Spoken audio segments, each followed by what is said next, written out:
का चैप्टर है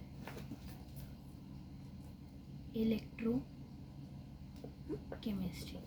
सो electro chemistry में बेसिकली हम जो पढ़ने वाले हैं वो है topics. First one is Nernst equation, second one is Kohlrausch law, third one is conductance. ये सारे टॉपिक्स हैं जो आपके इस चैप्टर में है। और Faraday's law, types of sales,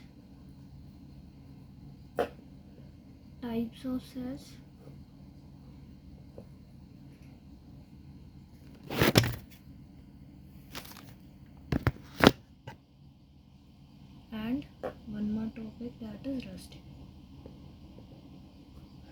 clear है? और मैं आपको एक एक करके इसमें से एक दो टॉपिक करा लूँगी। तो टोटल आपके टॉपिक्स है 1 2 3 4 5 6 टॉपिक्स हैं, जिसको हम ऑलमोस्ट 5 to 6 वीडियोस में कवर कर लेंगे। सो चलते हैं हम अपने पहले टॉपिक की तरफ, जो कि है डिफरेंस बिटवीन टू सेल्स है, टाइप्स ऑफ सेल्स है बेसिकली। तो let me change the marker first.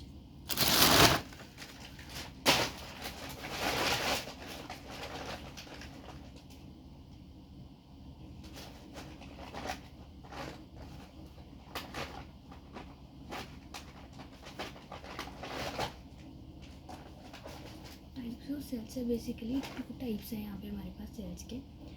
और एक है इलेक्ट्रोकेमिकल सेल, केमिकल सेल,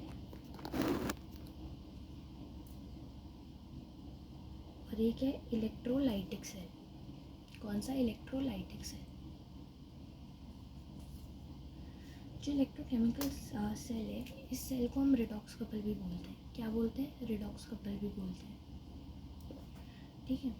अब इस सेल में क्या होता है, एनोड और कैथोड अलग अलग होते हैं, और इस सेल में एक ही कंटेनर में आप एनोड और कैथोड कनेक्टेड है ये मान सकते हो। ठीक है। तो ये हो गया first difference. Exam point of view से जो जो इम्पोर्टेंट है हम इस वीडियो में वो कवर करने वाले हैं। सेकेंड डिफरेंस है इसमें कि इसमें एनोड के पास साइन होता है नेगेटिव और कैथोड के पास साइन होता है पॉजिटिव, मतलब जैसा हम बचपन से पढ़ते आ रहे हैं वैसा। लेकिन इस सेल में एनोड के पास पॉजिटिव होता है और कैथोड के पास नेगेटिव साइन होता है। Just opposite of electrochemical cell is electrolytic cell. Third one is, इस डिफरेंस को आप जितनी जल्दी याद कर लो उतना आपके लिए बेनिफिशियल रहेगा। इससे क्वेश्चन बनता ही बनता है। इस सेल में स्पॉन्टेनियस रिएक्शन होता है और इस सेल में नॉन स्पॉन्टेनियस रिएक्शन होता है। स्पॉन्टेनियस और नॉन स्पॉन्टेनियस में क्या फ़र्क है? स्पॉन्टेनियस रिएक्शन वो होते हैं जो किसी एक्सटर्नल फोर्स के बिना होते हैं, और नॉन स्पॉन्टेनियस वो होते हैं जो एक्सटर्नल फोर्स के साथ होते हैं। ठीक है। और इस वाले केस में क्या होता है, डेल्टा जी नेगेटिव होता है, गिब्स फ्री एनर्जी नेगेटिव होती है और डेल्टा जी पॉजिटिव होता है इस केस में। ठीक है। इसमें एक्सटर्नल फोर्स रिक्वायर्ड होता है, स्पॉन्टेनियस वो विदाउट एनी एक्सटर्नल फोर्स वो स्पॉन्टेनियस होता है, और इसमें एक्सटर्नल फोर्स देना पड़ता है। फिर आते हैं इसमें इलेक्ट्रिकल एनर्जी जो है, इलेक्ट्रिकल एनर्जी प्रोड्यूस होती है, लेकिन इसमें केमिकल एनर्जी प्रोड्यूस होती है। ठीक है। इसमें इलेक्ट्रिकल एनर्जी कंज्यूम होती है और इसमें केमिकल कंज्यूम होती है।